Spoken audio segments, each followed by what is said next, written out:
What is up, everyone? Chris Roma here, aka Roma Aquatics, showing you how to do an afterburner build for your Micro Swiss direct drive on a Ender 5 Plus. It's pretty much the exact same thing as the build for the Ender 3 version 2. I just will want you to know I did reuse the footage from building the blower fan and talking about the cooling duct setup. And during that setup, I hadn't designed the latest model of the mount that works with both the Ender 5 series and Ender 3 series mounts for direct drive, or Micro Swiss direct drive. So the mount does look a little different in the first two clips of this video, where I'm describing putting together the pieces and the blower motor and the cooling mount. But when it gets to actually assembling the afterburner on the printer, I do use the real mount that's shown here, so no worries, you're going to see it just as is. Let's get to it. So this is everything we are going to need. We have a precision screwdriver, which is important because we do need that thin diameter about the same size as a number 4 screw or an M3 screw. We have some extra screws. We'll get with the screws as we go along.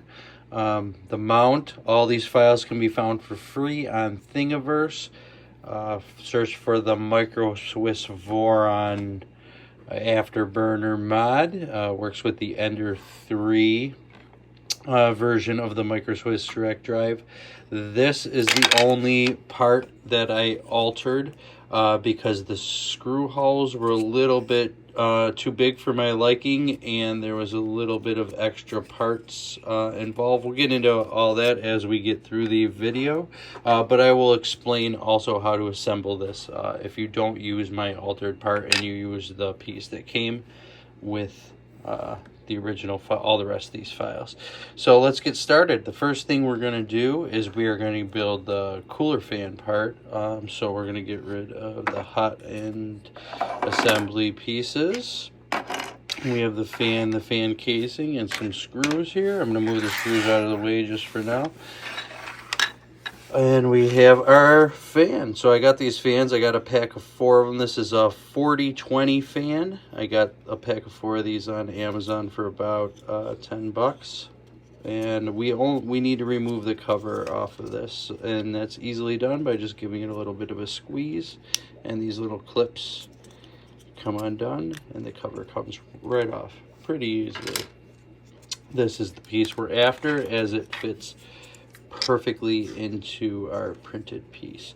So what we want to do is grab the end of the wire and put it through the rectangle there. Make sure the blower part is blowing down and fit it right in there. It should slide in fairly nicely and easily. And then we just want to put the cover on. And the cover has little countersunk holes for the fan, so it should snap together pretty nicely and be pretty tight on there even without any screws. But the first 2 screws we're going to want to put in here are our number 4 3/4 inch screw. We're just going to go ahead and screw that in right here on both of these top here.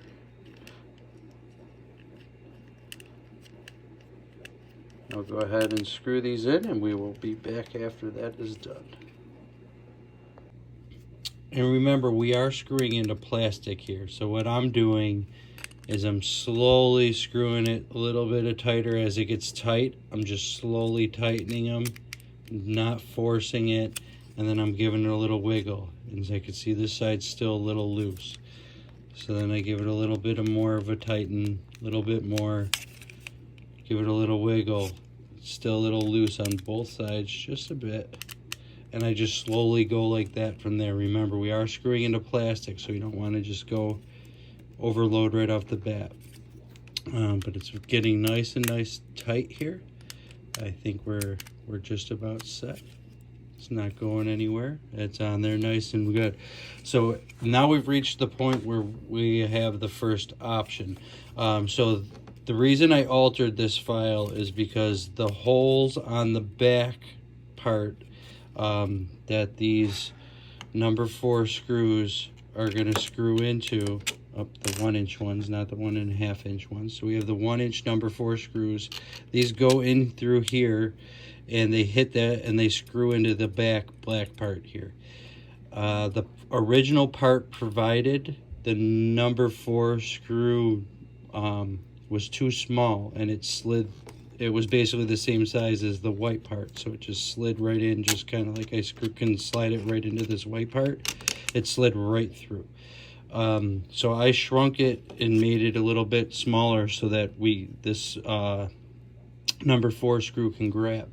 But if you want to use the original file that came on Thingiverse and not use my altered file, you can use a number 6 screw and screw it directly in here, and that does work. It grips the white and the black quite tightly. But mind you, the screw head is a bit bigger on the 6, and it doesn't fit, so it won't countersink in there. And it is obviously a bit heavier since it's a bit bigger, and it does stick out the back a bit more. You can get away with going down to the 1-inch versus the 1.5-inch on the number 4 screw because of the countersink. So that is why I opted to modify the file and use a 1-inch number 4 screw. So I'm going to put a 1-inch number 4 screw in on each side here. We got our cooling end almost done here, but next step we need to move on to the hot end assembly here, and for that we run into option number 2. So I mentioned at the beginning of the video, I believe, how I have a number 4 1/2-inch screw already preset in there, and why a precision screwdriver would come in handy. And the reason why is the original design of this.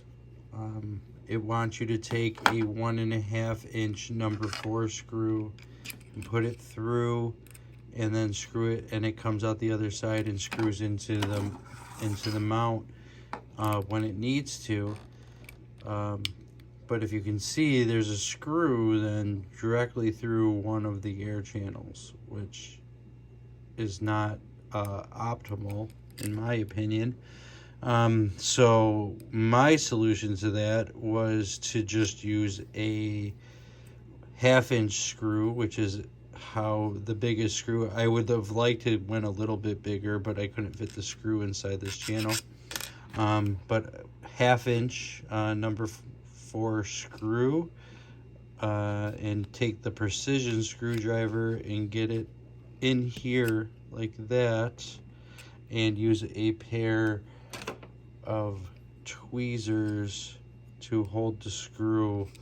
This part is definitely a bit fiddly, can be a bit frustrating, but I think will be worth it in the long run because you only need to do it once.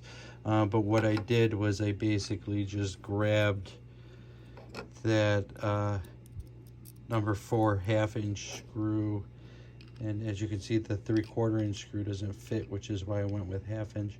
But I put the 1/2-inch screw in there while I already had this kind of preset as close as I can get it, so that I could kind of really fiddly like get that screwdriver on that screw with that tweezers. So I'd be holding the screw with the tweezers and trying to get that screwdriver on there and screw it in. And yeah, it's fiddly, but you can do it, and then you won't have a screw blocking your air channel. But if you don't want to do that, you can go with the number 4 screw straight through, which is what we do on this side. But this side, if you can see in there, it's hard to see with the lighting. Right there, you can see the channel. There's a channel for the screw, and it kind of sits right against the side. So it's not in the air chamber like this side is. This side is like directly in the middle of the air chamber. This is only like maybe half of the screw is in the air chamber, and it's built into the side of the channel, so I don't think it's nearly as bad. I was gonna do this solution on this side, but since the screw is built like into the side of the channel, the screw would have to go in like diagonally, and you can do it, but it's even more fiddly than this side. So I'm happy with that. That's good enough for me. There's plenty of air moving through there. So this is way easier to do before you put it on the mount and put the mount on your printer. So definitely do that before we get to that step. So if you decide to go this route, do it now. Next step, we need to get over to the printer. I went ahead and took the hot end apart to save some time. So I just took the stock cooling shroud off and went ahead and took the hot end apart. So down here we just have the screws from the hot end here, from where the stock fan shroud was held on and where the BL Touch was held on. And I also went ahead and cut the stock blower fan off, so we have our blue and yellow wires just hanging out here. The first thing we're going to need to do is grab the mount. So this mount works with both the Ender 5 and Ender 3 versions of the MicroSys direct drive extruder. So this and Ender 3 version. First thing we're going to want to do is this screw and the screw under here are the screws that are used for the Ender 5 one. The Ender 3 is that top screw and the bottom screw. But for the Ender 5, it's that countersunk one right there. And then there's like oval mounting piece here, kind of goes over the oval piece that's on the hot end back here, that piece right there. So it kind of goes on right like that and then screws in. It's easier to pre-sync the screws, so start screwing the screws in before you hold it up. So I'm going to go ahead and get this mounted on there, and then so here I have the screws pre-sunk into the proper holes. I have the BL Touch wire, and I like to put it behind the Capricorn turret wing, and the BL Touch is much easier to put on before we mount it because this the belt clip that holds the belts gets in the way of trying to screw in the screw for the BL Touch. So it's definitely much easier to put the BL Touch on before. Then you slide the mount in back here. Make sure this wire's up and out of the way. And then we just tighten up our screws. So I went ahead and got that mounted on there. Then I also went ahead and put the screws in to hold the hot end on, so that is good and tight. So the next step is we're going to want to put on the main cooler duct here. And I went ahead and put the screws in on both sides. They are preset. I did cut them both so that we have no screws in the channel and the airways, but that is totally up to you. I just felt like it was going to be worth it, so might as well. And I went ahead and did it. So this wire does not want to go inside here. It's going to kind of loop out through here. But when you go ahead, you just go ahead and put this on here, and it does fit on there quite nicely. So you can kind of feel when it's in place. I can tell it's in place right now just from feeling it. It feels real nice. So I'm going to go ahead and just tighten those screws up. We have the cooling duct secured and on, and the next step is to get this hot end fan on. So we're going to need this piece and two number 4 3/4 inch screws. What we're going to want to do is take the fan, make sure the sticker is facing us, put the top in first, kind of at an angle, and then push the rest of the fan down and in like that. Should go in nice and easy. Just push it, make sure it's in there nice and tight. And then we're just going to go ahead and put our screws into those 2 screw holes there. We have that fan on, and I went ahead and got everything ready for the next step. I pre-stripped the wires for the blower fan. I pre-stripped the wires for this side of the blower fan, and I also got out some tools that we're going to need. Soldering gun to solder the wires back together, and some heat shrink and a heat gun to insulate the wire. You can also just twist them together in electrical tape, that's fine. Any way to get these guys together and insulated will work just fine. So let's get that done. Wires are soldered. We have red going to yellow and black going to blue. And we are good to go for the next step. So what we're going to do is there's a little channel on the bottom of the fan here. That's where this wire goes. So you just want to make sure that wire goes into that channel when you put the fan on top here. And then there's two screws back here. They end up going into those two screw holes right there and there with number 4 3/4 inch screws.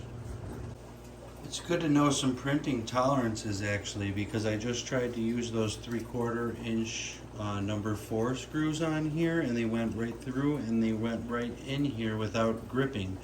I don't know if that's from the printing tolerances or why, because I've built this before on my other printer with the exact same models, and the number 4 3/4 inch screws worked. However, I did find that the M3 screws are basically the same size as a number 4 Imperial, except you go metric M3.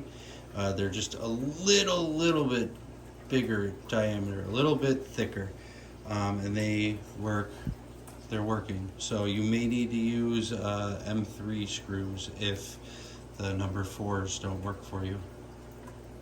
And after a little bit of wire maintenance, just tucking it all into up on there, you should have a working, ready to go afterburner.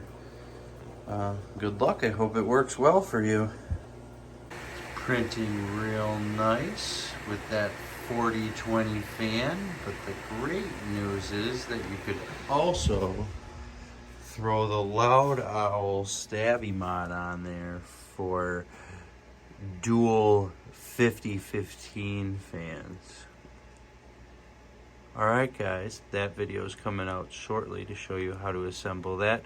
STL files are linked in the description. Have a good one.